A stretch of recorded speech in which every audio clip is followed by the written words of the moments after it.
आज दुपारी राज्य मंत्रिमंडळाच्या महत्त्वाच्या बैठकीचं आयोजन। बैठकीत दमानिया यांनी दिलेल्या सर्व पुराव्यांवर चर्चा होणार। मंत्रिमंडळाच्या बैठकीनंतरच्या निर्णयाकडे सर्वांचंच लक्ष। शरद पवारांच्या राष्ट्रवादीची आज मुंबईच्या पदाधिकाऱ्यांची बैठक। सुप्रिया सुळेंच्या उपस्थितीमध्ये महत्त्वाच्या बैठकीचं आयोजन। नाशिकमध्ये शिंदेंच्या शिवसेनेमध्ये जोरदार इनकमिंग सुरू। उपमुख्यमंत्री शिंदेंच्या उपस्थितीमध्ये पक्षप्रवेश सोहळा। आगामी पालिका निवडणुकीच्या पार्श्वभूमीवर या पक्षप्रवेशाला महत्त्व।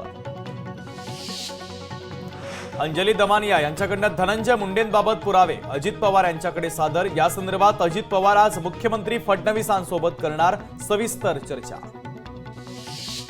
विरोधी पक्षनेते अंबादास दानवेंचा पुणे दौरा। राज्यातील कापूस सोयाबीन धान खरेदी उपाय योजनांचा दानवे घेणार आढावा। आरोपी आणि संशयितांना व्हॉट्सअपद्वारे आरोप नोटीस बजावता येणार नाही। सर्वोच्च न्यायालयाचा महत्त्वाचा निर्णय। नागरिक सुरक्षा संहितेच्या कलम 35 नुसार महत्त्वाचा निर्णय। पुण्यात गुइलेन-बॅरी सिंड्रोम आजाराच्या रुग्णसंख्येत मोठी वाढ। पुण्यातील एकूण जीबीएस रुग्णांची संख्या रविवारी 111 वर, यापैकी 17 रुग्ण व्हेंटिलेटरवर। आरोग्यमंत्री प्रकाश आंबेडकरांची माहिती।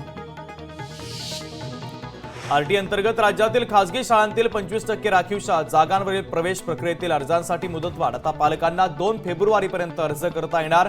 सोमवारी 2,52,000 पेक्षा अधिक अर्ज प्राप्त।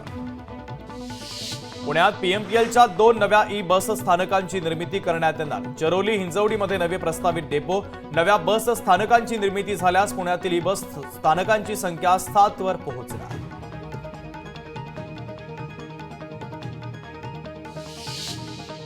हिंगोलीमध्ये थकीत पगाराच्या मागणीसाठी साखर कारखान्यासमोर कर्मचाऱ्यांचं उपोषण। उपोषणाचा आजचा 5वा दिवस। उपोषणकर्त्यांची प्रकृती देखील खालावली।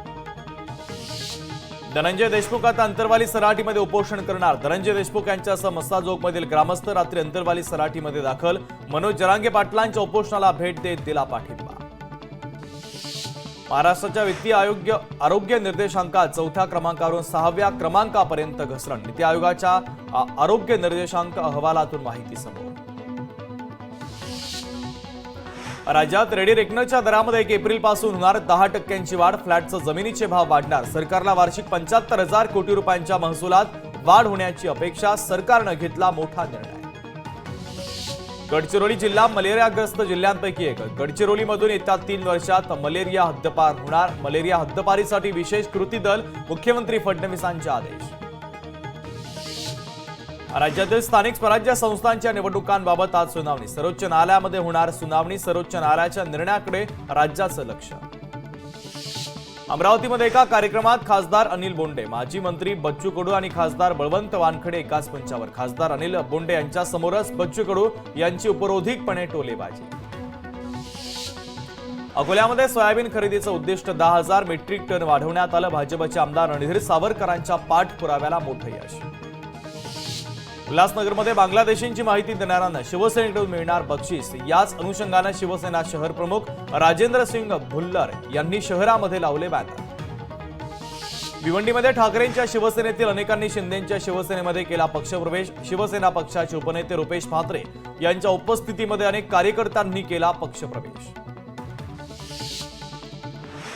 चंद्रपूरमध्ये नाना-नानी पार्कचे पालकमंत्री अशोक उईके यांच्या हस्ते झाले लोकार्पण। पालकमंत्र्यांनी पार्कची पाहणी करत बागेतून मारला फेरफटका। साखर कारखाना बचाव समिती आणि शेतकऱ्यांचं पारनेर पोलीस स्टेशनच्या समोर आमरण उपोषण। अहिल्यानगरच्या पारनेर सहकारी साखर कारखाना विक्री प्रकरणात गैरव्यवहार करणाऱ्यांच्या विरोधात आंदोलन। यंदाचा जनस्थान पुरस्कार सतीश वसंत आळेकर यांना जाहीर। जनस्थान हा कुसुमाग्रज प्रतिष्ठानच्या वतीनं 1 वर्षाआड दिला जाणारा मानाचा पुरस्कार। सतीश आळेकर यांचे अभिनेते, मराठी नाटककार आणि नाट्य दिग्दर्शक म्हणून आहे ओळख। कैलास मानसरोवर यात्रा पुन्हा सुरू होणार। भारत आणि चीनच्या परराष्ट्र सचिवांच्या चर्चेनंतर महत्त्वाचा निर्णय। गोंदियामध्ये आजपासून 3 दिवसीय शंकरपटाला सुरुवात। 200च्या वर बैल जोड्या या शंकरपटाच्या स्पर्धेत झाल्या सहभागी। उल्हासनगरमध्ये रस्ता सुरक्षा अभियान सोहळा। पथनाट्यांच्या माध्यमातून रस्ता सुरक्षा संदर्भात जनजागृती। सोलापुरातील शिवजन्मोत्सव मध्यवर्ती महामंडळाच्या उत्सव अध्यक्षपदी सीए सुशील बंदपट्टे यांची निवड। यानंतर महामंडळाच्या वतीनं बंदपट्टे यांचा सत्कार। येत्या 5 वर्षात 25,000 नव्या लालपरी बस घेण्याचा प्रस्ताव उपमुख्यमंत्री अजित पवारांनी दिली मान्यता. लवकरात लवकर प्रस्ताव सादर करणार प्रताप सरनाईकांची माहिती. परभणीच्या पाथरी शहरातील बस स्थानक जमीनदोस्त. लवकरच नवीन बस स्थानकाचं काम सुरू होणार. प्रवाशांसाठी उभारण्यात आला तात्पुरता पर्यायी बस स्थानक.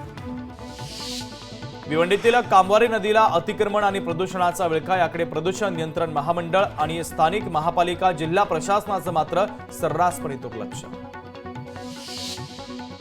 धुळ्याच्या उधारमधील TCI कंपनी सील. अनेक महिन्यांपासून कंपनीकडे 3,24,000 रुपये मनपाचा मालमत्ता कर थकबाकी. मनपा वसुली पथकाची कारवाई. पिसाळलेल्या माकडाचा पर्यटकांवर हल्ला. माकडाच्या चाव्यात पर्यटकाला 15 टाके पडले. महाबळेश्वरच्या ऑर्थर सीट येथील घटना. तर जखमी पर्यटकावर जवळच्याच एका रुग्णालयामध्ये उपचार सुरू. पूर, भूस्खलन आणि चक्रीवादळ. उष्णतेच्या लाटेचा जगभरात फटका. भारतातील 5,47,00,000 मुलं शालेय शिक्षणापासून वंचित. राज्यात दुधाचा महापूर. सरकारी अनुदानामुळे समाधानकारक दुधाला दर. आर्थिक वर्ष 2023-24 मध्ये राज्यात प्रतिदिन दूध संकलन विक्रमी 1,71,18,000 लिटरवर. दुग्ध व्यवसाय विभागाची माहिती. हिंगोली जिल्ह्यामध्ये करडई पिकाच्या उत्पादनामध्ये वाढ. शेतकऱ्यांनी यावर्षी करडई पिकाला दिली पसंती. तर शेतकऱ्यांनी रब्बी हंगामातील करडई तेलबिया पिकांची केली लागवड. सोयाबीन खरेदीमध्ये महाराष्ट्र पहिल्या क्रमांकावर. राज्यात 7,81,447 टन सोयाबीनची खरेदी. गरज पडल्यास खरेदीची मुदत वाढवून घेणार. जयकुमार रावलांची माहिती. श्रीनगरमधील काश्मीर खोऱ्यात थंडीची लाट. स्थानिकांनी घेतला शेकोट्यांचा आधार. नागरिकांनी काळजी घेण्याचं आरोग्य विभागाचं आवाहन. महाकुंभ मेळ्यासाठी भाविकांची गर्दी. पहाटे त्रिवेणी संगम येथे महाआरती. पहाटे भाविकांनी मोठ्या प्रमाणात त्रिवेणी संगमावर लावली हजेरी. अयोध्येमध्ये मौनी अमावस्येच्या निमित्तानं भाविकांची गर्दी. देश विदेशातून भाविक प्रभू रामांचं दर्शन घेण्यासाठी अयोध्येत दाखल. दिल्लीतील बुरारीमध्ये बांधकाम सुरू असलेली 4 मजली इमारत कोसळली. ढिगाऱ्याखाली 20 जण अडकल्याची भीती. अपघाताची माहिती मिळताच पोलीस आणि अग्निशमन दल आणि एनडीआरएफची टीम घटनास्थळी दाखल. केरळमधील कन्नूर पोलीस ग्राउंडवर फ्लॉवर फेस्टिवलचा समारोप. पर्यावरण प्रेमींची फ्लॉवर फेस्टिवलला हजेरी. प्रयागराजमधील कुंभमेळ्यात बाबा रामदेव दाखल. बाबा रामदेव यांच्याकडनं भाविकांना मोफत योग आणि ध्यान शिबिराचे धडे. भाविकांनी मोठ्या प्रमाणात केली गर्दी. नांदेड जिल्ह्यातील नायगावात उपडा घराचं लोकार्पण संपन्न. लोकार्पण सोहळ्याला काँग्रेसचे खासदार रवींद्र चव्हाण आणि भाजपचे अजित गोपछडे एकाच मंचावर.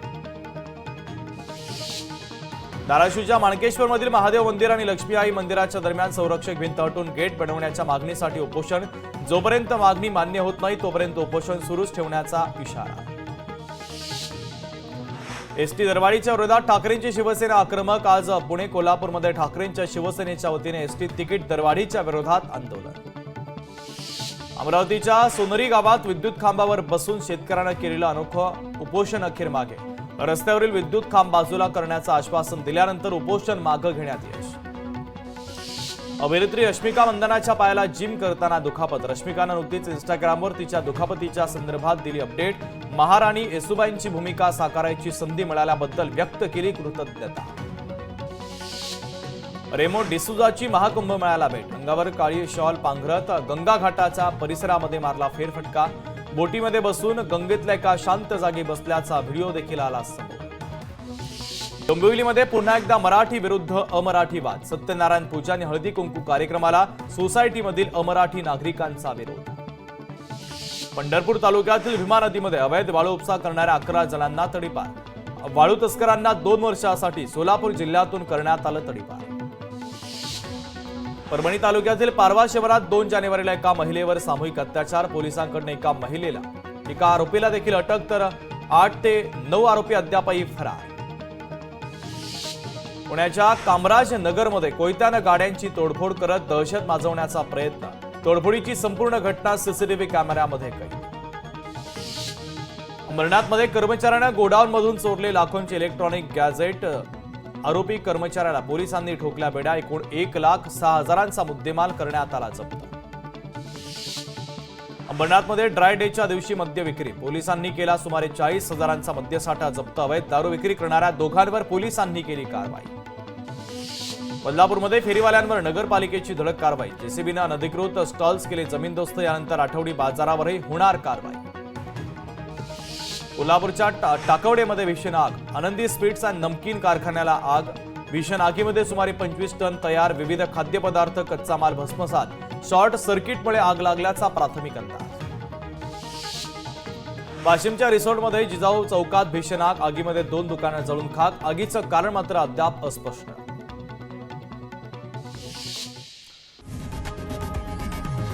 लोकशाही मराठी ऐका, पहा, जागरूक रहा.